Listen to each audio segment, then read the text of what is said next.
ನನಿ ತನಿ ನನಿ ತಂದಾನೇ ನನಿ ತಾನ.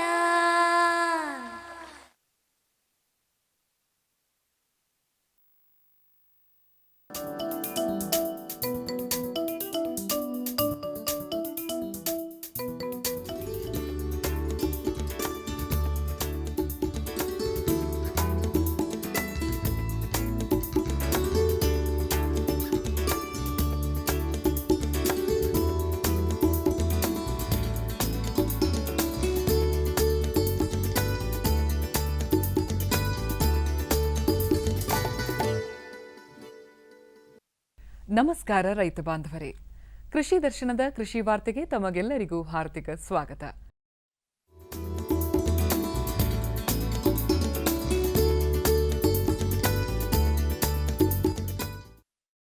ಹೆಬ್ಬಾಳದಲ್ಲಿರುವ ಕರ್ನಾಟಕ ರಾಜ್ಯ ಬೀಜ ಮತ್ತು ಸಾವಯವ ಪ್ರಮಾಣನ ಸಂಸ್ಥೆ ಕಳೆದ 27ರಂದು ತನ್ನ ಸಂಸ್ಥಾಪನಾ ದಿನವನ್ನು ಆಚರಿಸಿಕೊಂಡಿತು.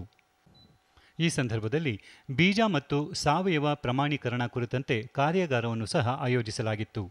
ರಾಜ್ಯದ ಕೃಷಿ ಸಚಿವರಾದ ಶ್ರೀ ಕೃಷ್ಣ ಬೈರೇಗೌಡ ಅವರು ಈ ಕಾರ್ಯಕ್ರಮವನ್ನು ಉದ್ಘಾಟಿಸಿದರು. ಈ ಬೀಜ ಪ್ರಮಾಣನ ಮತ್ತು ಸಾವಯವ ಪ್ರಮಾಣನಾಗೆ ಹೆಚ್ಚಿನ ಒತ್ತು ಕೊಡಬೇಕು, ಅದಕ್ಕೆ ಹೆಚ್ಚಿನ ಮಾನ್ಯತೆ ಸಿಗಬೇಕು. ಈ ಕೆಲಸಕ್ಕೆ ಎಷ್ಟು ಮಟ್ಟಿಗೆ ನಾವೆಲ್ಲರೂ ಸಹ ಗಮನ ಕೊಡ್ತಾ ಇದ್ದೇವೆ, ಬಹುಶಃ ಅದು ಸಾಲದು. ರೈತರಿಗೆ ನ್ಯಾಯ ಸಿಗಬೇಕು ಅಂದರೆ ಈ ಕೆಲಸ ಸರಿಯಾಗಿ ಆದರೆ ರೈತರಿಗೂ ಸಹ ನಾವು ನ್ಯಾಯ ಕೊಟ್ಟಂಗೆ ಆಗುತ್ತೆ. ಹಾಗಾಗಿ ಈ ಪ್ರಮಾಣೀಕರಣ ಕೆಲಸ ಇದನ್ನ ನಾವೆಲ್ಲರೂ ಸಹ ಹೆಚ್ಚಿನ ಆಸಕ್ತಿಯಿಂದ ತೆಗೆದುಕೊಳ್ಳಬೇಕು. ಇದರ ಮಹತ್ವ ಏನು ಅನ್ನೋದನ್ನ ನಾವೆಲ್ಲರೂ ಅರ್ಥ ಮಾಡಿಕೊಂಡು ಮುಂದಿನ ದಿನಗಳಲ್ಲಿ ಇನ್ನೂ ಹೆಚ್ಚಿನ ಮಹತ್ವ ಇದಕ್ಕೆ ಕೊಡಬೇಕು ಅನ್ನೋ ಉದ್ದೇಶ, ಅದನ್ನ ನಮ್ಮೆಲ್ಲರಿಗೂ ಸಹ ಮನವರಿಕೆ ಮಾಡುವ ಕಾರಣದಿಂದ ಸಂಸ್ಥಾಪಕ ದಿನವನ್ನ ಆಚರಣೆ ಮಾಡ್ತಾ ಇದ್ದಾರೆ. ಅದರ ಮುಖಾಂತರ ನಮ್ಮೆಲ್ಲರಲ್ಲೂ ಸಹ ಒಂದು ಜಾಗೃತಿ ಹಾಗೂ ಎಚ್ಚರಿಕೆಯನ್ನ ಮೂಡಿಸುವಂತ ಪ್ರಯತ್ನವನ್ನು ಸಹ ಮಾಡ್ತಾ ಇದ್ದಾರೆ. ಇದು ಸಾಕಷ್ಟು ಈ ಪ್ರಮಾಣೀಕರಣ ವ್ಯವಸ್ಥೆಯಿಂದ ಸುಧಾರಣೆ ಆಗಿದೆ. ಖಂಡಿತವಾಗಿ ಬಿತ್ತನೆ ಬೀಜಗಳನ್ನ ಕೊಡ್ತಕ್ಕಂಥ ಕೆಲಸದಲ್ಲಿ ಮತ್ತು ಸಾವಯವ ಪ್ರಮಾಣೀಕರಣ ಮಾಡುವಂತದ್ರಲ್ಲಿ ಸಾಕಷ್ಟು ಸುಧಾರಣೆ ಆಗಿದೆ. ಆದಾಗ್ಯೂ ಸಹ ಮಾಡಬೇಕಾಗಿರುವಂತಹದ್ದು ಇನ್ನೂ ಬಹಳ ಬಾಕಿ ಉಳಿದಿದೆ. ಸುಮಾರು 52,000 ಹೆಕ್ಟೇರ್ ಪ್ರದೇಶದಲ್ಲಿ ಇವತ್ತಿನ ದಿವಸ ಬೀಜೋತ್ಪಾದನೆಯನ್ನು ಮಾಡ್ತಾ ಇದ್ದಾರೆ. ಅಷ್ಟನ್ನು ಕೂಡ ಸರ್ಟಿಫಿಕೇಷನ್ನ ಮಾಡಿ ಉತ್ತಮವಾದ ಗುಣಮಟ್ಟದ ಬೀಜವನ್ನು ರೈತರಿಗೆ ಕೊಡುವಂಥ ಒಂದು ವ್ಯವಸ್ಥೆಯನ್ನು ಸತತವಾಗಿ ರಾಜ್ಯದಲ್ಲಿ ಮಾಡ್ತಾನೆ ಬಂದಿದ್ದಾರೆ. ಇದು ಇನ್ನೂ ಕೂಡ ಮುಂದೆ ಚೆನ್ನಾಗಿ ಆಗಬೇಕು ಅನ್ನೋದು ನಮ್ಮ ಮಂತ್ರಿಗಳ ಒಂದು ಆಶಯ. ಆ ದಿಕ್ಕಿನಲ್ಲಿ ಈ ಎರಡೂ ಸಂಸ್ಥೆಗಳು ಜೊತೆಗೆ ಸೇರಿ, ಜೊತೆಗೆ ಕೃಷಿ ವಿಶ್ವವಿದ್ಯಾನಿಲಯಗಳ ಪಾತ್ರವೂ ಕೂಡ ಇದರಲ್ಲಿದೆ ಅಂತ ಹೇಳಲಿಕ್ಕೆ ನನಗೆ ಅನಿಸ್ತದೆ.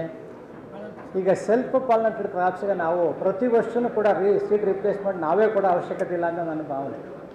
ರಾಗಿ ಅಥವಾ ಜೋಳ, ಕಡಲೆಕಾಯಿ ಇಂಥವಕ್ಕೆ ಪ್ರತಿ ವರ್ಷವೂ ಕೂಡ ನಾವೇ ಆ ಬೀಜವನ್ನು ನಮ್ಮ ಸಂಸ್ಥೆಯಿಂದಲೇ ಕೊಡಬೇಕು ಅಂತ ಹೇಳಿದರೆ ಕಷ್ಟ ಆಗ್ತದೆ. ಅದನ್ನು ಅವಕಾಶ ಇರಲಿಕ್ಕಿಲ್ಲ ಅಂತ ನಾನು ಭಾವಿಸಿದೆ.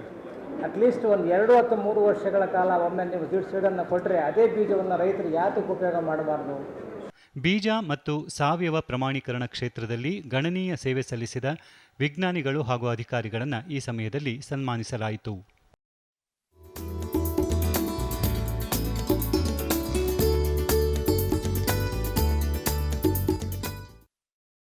ಮಾನ್ವಿ ತಾಲೂಕು ಕುಲಕುಂದ ಗ್ರಾಮದ ಪ್ರಗತಿಪರ ಕೃಷಿಕರಾದ ಅಮರೇಶ ಗೌಡ ಅವರು 14 ಎಕರೆ ಪ್ರದೇಶವನ್ನು ಹೊಂದಿದ್ದು, ಅದರಲ್ಲಿ ಅರ್ಧ ಎಕರೆಯಲ್ಲಿ ಟೊಮ್ಯಾಟೊ, ಮೆಣಸಿನಕಾಯಿ, ಹಾಗಲಕಾಯಿ, ಸೌತೆಕಾಯಿ, ಬೆಂಡೆಕಾಯಿ, ಮೂಲಂಗಿ ಹೀಗೆ ವಿವಿಧ ರೀತಿಯ ತರಕಾರಿ ಬೆಳೆಗಳನ್ನು ಹಂತ ಹಂತವಾಗಿ ಬೆಳೆದುಕೊಳ್ಳುತ್ತಿದ್ದಾರೆ. ತಮ್ಮ ಜಮೀನಿನ ಬದುಗಳ ಮೇಲೆ ಕುಂಬಳಕಾಯಿ, ಸೋರೆಕಾಯಿಯಂತಹ ತರಕಾರಿ ಬೆಳೆಗಳನ್ನು ಬೆಳೆಯುತ್ತಿದ್ದಾರೆ. 2 ಗುಂಟೆ ಪ್ರದೇಶದಲ್ಲಿ ಹಸಿರು ಮನೆ ನಿರ್ಮಿಸಿಕೊಂಡು ದೊಣ್ಣೆ ಮೆಣಸಿನಕಾಯಿಯನ್ನು ಬೆಳೆದುಕೊಳ್ಳುತ್ತಿರುವ ಅಮರೇಶ ಗೌಡ ಅವರು ಮಾರುಕಟ್ಟೆ ಹಾಗೂ ಬೇಡಿಕೆಗೆ ಅನುಸಾರವಾಗಿ ಈ ರೀತಿ ತರಕಾರಿ ಬೆಳೆಗಳನ್ನು ಬೆಳೆದುಕೊಳ್ಳುವುದು ರೈತರಿಗೆ ಹೆಚ್ಚು ಲಾಭಕರ ಎನ್ನುತ್ತಾರೆ. ಮೊಟ್ಟ ಮೊದಲು ಏನಿಲ್ಲ ಸರ್, ಫಸ್ಟ್ ಕೊಟ್ಟಿಗೆ ಗೊಬ್ಬರ ಹಾಕಿದ್ರಿ ಸರ್ ನಾವು ಇದಕ್ಕೆ. ಇದೇನಿಲ್ಲ ಸರ್, ನಾವು ಸ್ವಂತಲ್ಲಿದ್ದೇ ಕಡ್ಕೊಂಡು ತಂದು ಸ್ಟೇಕಿಂಗ್ ಮಾಡಿದ್ದು ಸರ್ ಇದು ಪದ್ಧತಿ. ನಮ್ಗೆ ಒಳ್ಳೆ ಬೆಳೆ ಅಂತಂದ್ರೆ ಈಗ ಸದ್ಯ ಅಂದರೆ ಸರ್ ನಮ್ಗೆ ಇದು ರೀ ಸರ್ ಹಾಗಲಕಾಯಿ ಸರ್. ಖರ್ಚೇನಿಲ್ಲ ಸರ್, ಎಲ್ಲ ಸ್ವಂತ ದುಡಿಮೆ, ಲೇಬರ್ ಏನಿಲ್ಲ ರೀ ನಮಗೆ, ಎಲ್ಲ ಸ್ವಂತ ಇದು ಮಾಡ್ಕೊತಿದ್ದೀವಿ ನಾವು. ಅದರಿಂದ ಸರ್ ಒಂದು ವಾರದಲ್ಲಿ 4 ರಿಂದ 5 ಸಾವಿರ ರೂಪಾಯಿದವರೆಗೆ ಲಾಭ ಬರ್ತಾಯಿದೆ ಸರ್. ಈಗ ಸಿಲ್ವರ್ ಕಳಿಸ್ತಿದ್ದೀವಿ ಸರ್, ಮತ್ತು ಟೊಮೊಟೊ ಈಗ ಸ್ಟಾರ್ಟ್ ಆಗ್ತಾಯಿದೆ ಸರ್. ಮತ್ತು ಇದು ದಿನಾಲೂ ಕಳಿಸ್ತಿದ್ದೀವಿ ಸರ್, ಪ್ರತಿ 2 ದಿನಕ್ಕೆ ಒಂದು ಸರಿ ಸಿಲ್ವರ್ ಕಳಿಸ್ತಿದ್ದೀವಿ ಸರ್. ನಾವೆಲ್ಲ ಕಟಿಂಗ್ ಮಾಡ್ತಿದ್ದೀವಿ ಸರ್. ಈಗ ಬೆಂಡಿ, ಸೌತಿ, ಹೀರೆಕಾಯಿ ಸರ್ ಕಂಟಿನ್ಯೂ 3 ದಿನಕ್ಕೊಂದು ಸಲ ಮಾಡ್ತಿದ್ದೀವಿ ಸರ್ ನಾವೀಗ. ಕುಂಬಳಕಾಯಿನೂ ವಾರಕ್ಕೊಂದು ಸಲ ಮಾಡ್ತಿದ್ದೀವಿ ಸರ್, ಸೋರೆಕಾಯಿನೂ ವಾರಕ್ಕೊಂದು ಸಲ ಮಾಡ್ತೀವಿ ಸರ್. ಅದೆಲ್ಲ ಬದು ವೇಸ್ಟ್ ಆಗಬಾರ್ದು ಅಂತೇಳಿ ಬದುವಿನಲ್ಲೇ ಇಟ್ಟಿದ್ದೀವಿ ಸರ್. ಕುಂಬಳಕಾಯಿ, ಸೋರೆಕಾಯಿ ಇವೆಲ್ಲವಷ್ಟು ಬದು ವೇಸ್ಟ್ ಆಗಬಾರ್ದು, ಏನೋ ವೇಸ್ಟ್ ಆಗಬಾರ್ದು ಅಂತೇಳಿ ಬದುವಿನಲ್ಲೇ ಮಾಡ್ತಿದ್ದೀವಿ ಸರ್ ನಾವು. ಬೋದು ಮಡಿಕೋಬೇಕು ಸರ್. ಫಸ್ಟು ಸಾಲೂ ಅಂತರ ಇರ್ಬೇಕು ಸರ್. ಇದಕ್ಕೆ ಹಾಗಲಕಾಯಿಗೆ ಮಾತ್ರ ಸಾಲು ಅಂತರ ಬೇಕು ಸರ್. ಸಾಲು ಅಂತರ ಇದ್ದರೆ ಸರ್ ಟಚ್ ಆಗಲ್ಲ ರೀ, ಅಡ್ಡಾಡೋಕ್ಕೂ ಕರೆಕ್ಟಾಗಿರುತ್ತೆ ಸರ್. ನಮ್ಮ ಕಾಯಿನೂ ಚೆನ್ನಾಗಿ ಕರೆಕ್ಟ್ ಸಿಗ್ತದೆ ಸರ್. ಹಿಂಗಾಗಿ ಚೆನ್ನಾಗಿ ಕ್ರಾಪೂ ಚೆನ್ನಾಗಿ ಬರುತ್ತೆ ಸರ್. ಗಾಳಿನೂ ಆಡ್ತಿದೆ ಸರ್. ಮತ್ತು ಇದು ಪೂರ್ತಿ ಪಲ್ಯ ಅಂದರೆ ಸರ್ ಇದು ಪಾಲಕಂತೂ ಇದು ಈಗ ಸರ್ ನಮ್ದು ಇರೋದು ಒಂದು 20 ಫೀಟ 7 ಫೀಟ್ 20 ಫೀಟ್ ಇರ್ಬೋದು ಸರ್. ಅದರಿಂದ ಇಲ್ಲಿಗೆ 5,000 ರೂಪಾಯಿವರೆಗೆ ಆಗಿದೆ ಸರ್ ನಮ್ಮದು ಪಾಲಕು. ಇದು 6ನೇ ಸಲ ಕಟಿಂಗ್ ಸರ್. ಹಂಗೆ ಬರ್ತಾಯಿದೆ ಸರ್. ಇನ್ನಾದರೂ ಇದು 21 ಬೋರ್ವೆಲ್ ಹಾಕ್ಸಿದ್ದೀನಿ ರೀ ಈ ಹೊಲದಲ್ಲಿ ನಾನು. ಅದರಲ್ಲಿ ಸರ್ 1 ಇಂಚು ಒಂದು ಸಿಕ್ಕಿದೆ ಸರ್. ಈಗ ನೀರು ನಾವು ಒಂದು ಅಭಾವದಿಂದ 1 ಇಂಚಿದೆ ಸರ್. ಈ ಬೇರೆ ಬೆಳೆ ಮಾಡೋದಕ್ಕಂತೂ ಏನು ಮಾಡೋಕ್ಕಾಗಲ್ಲ ಸರ್. ತರಕಾರಿ ಒಂದು ಬಿಟ್ಟು ಬೇರೆ ಏನು ಮಾಡೋಕ್ಕಾಗಲ್ಲ ಸರ್ ಆ ನೀರಿಗೆ. ಇದ್ರ ಜೊತೆಲಿ ಸರ್ ನಮ್ಗೆ ಹೈದ್ರಾಬಾದ್ ಈ ಕೃಷಿ ಆಟ್ನವರು ಒಂದು ನೆಟ್ ಹೌಸ್ ಮಾಡಿಕೊಟ್ಟಿದ್ದಾರೆ ಸರ್. ಅದರಲ್ಲಿ ಈಗ ದೊಣ್ಣೆ ಮೆಣಸಿನ್ಕಾಯಿ ಹಾಕಿದ್ದೀವಿ ಸರ್. ಇತ್ತೀಚೆಗೆ ಈಗ ಚೆನ್ನಾಗಿ ಬರಕತ್ತಿದೆ ಸರ್. ಈಗ 2 ಗುಂಟೆ ಇದೆ ಸರ್. ಅದು ನೆಟ್ ಹೌಸ್ ಇದೆ ಸರ್. ಅದರಲ್ಲಿ ಮತ್ತು ನಾವು ಬದನೆಕಾಯಿ ಮಾಡಿದ್ದೀವಿ ಸರ್. ಒಂದು ಲೈನು ಟೊಮೊಟೊ ಮಾಡಿದ್ದೀವಿ ಸರ್. ಹೊರಗಿನ ಕ್ರಾಪಿಗಿಂತ ಒಳಗೆ ಚೆನ್ನಾಗಿ ಬರ್ತಿದೆ ಸರ್. ಈಗ ನಮ್ಗೆ ತರಕಾರಿ ಬೆಳೆಯೋದ್ರಿಂದ ಸರ್ ಇದು 3 ತಿಂಗಳ ಬೆಳೆ ಸರ್. ಬೇರೆ ಆದಾಯ ನಿರೀಕ್ಷೆ ಅಂದರೆ ಇದು ಜಾಸ್ತಿ ಸರ್. 3 ತಿಂಗಳಲ್ಲಿ ದಿನಾಲೂ ರೊಕ್ಕ ಇರ್ತದೆ ಸರ್. ಇದು ಯಾವ ಸಮಸ್ಯೆ ಇದ್ರೂ ಕೊರತೆ ಇಲ್ಲ ಸರ್. ನಮಗೆ ತರಕಾರಿ ಲಾಭ ಅನಿಸ್ತದೆ ಸರ್. ಅರ್ಧ ಎಕರೆಯಲ್ಲಿ ಸರ್ ಈಗ 6,000ರಿಂದ 7,000ವರೆಗೆ ಎಲ್ಲ ಖರ್ಚು ತಗೊಂತಿದ್ದೀವಿ ಸರ್ ನಾವೀಗ ಪ್ರತಿ ವಾರ ಸರ್.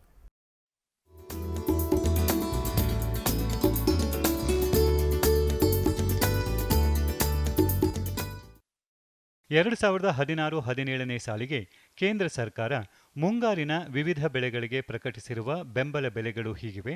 ಈ ಬೆಲೆಗಳು ಪ್ರತಿ ಕ್ವಿಂಟಾಲ್ಗೆ: ಭತ್ತ ಸಾಮಾನ್ಯ 1,470 ರೂಪಾಯಿ, ಗ್ರೇಡ್ ಎ 1,510 ರೂಪಾಯಿ, ಜೋಳ ಹೈಬ್ರಿಡ್ 1,625 ರೂಪಾಯಿ, ಮಾಲ್ದಂಡಿ 1,650 ರೂಪಾಯಿ, ಸಜ್ಜೆ 1,330 ರೂಪಾಯಿ, ಮುಸುಕಿನ ಜೋಳ 1,365 ರೂಪಾಯಿ, ರಾಗಿ 1,725 ರೂಪಾಯಿ, ತೊಗರಿ 5,050 ರೂಪಾಯಿ, ಹೆಸರುಕಾಳು 5,225 ರೂಪಾಯಿ, ಉದ್ದು 5,000 ರೂಪಾಯಿ, ಸಿಪ್ಪೆ ಸಹಿತ ಶೇಂಗಾ 4,220 ರೂಪಾಯಿ, ಸೋಯಾಬೀನ್ 2,775 ರೂಪಾಯಿ, ಸೂರ್ಯಕಾಂತಿ ಬೀಜ 3,950 ರೂಪಾಯಿ, ಹುಚ್ಚೆಳ್ಳು 3,825 ರೂಪಾಯಿ, ಎಳ್ಳು 5,000 ರೂಪಾಯಿ, ಹತ್ತಿ ಮಧ್ಯಮ ಎಳೆ 3,860 ರೂಪಾಯಿ, ಹತ್ತಿ ಉದ್ದವಾದ ಎಳೆ 4,160 ರೂಪಾಯಿ.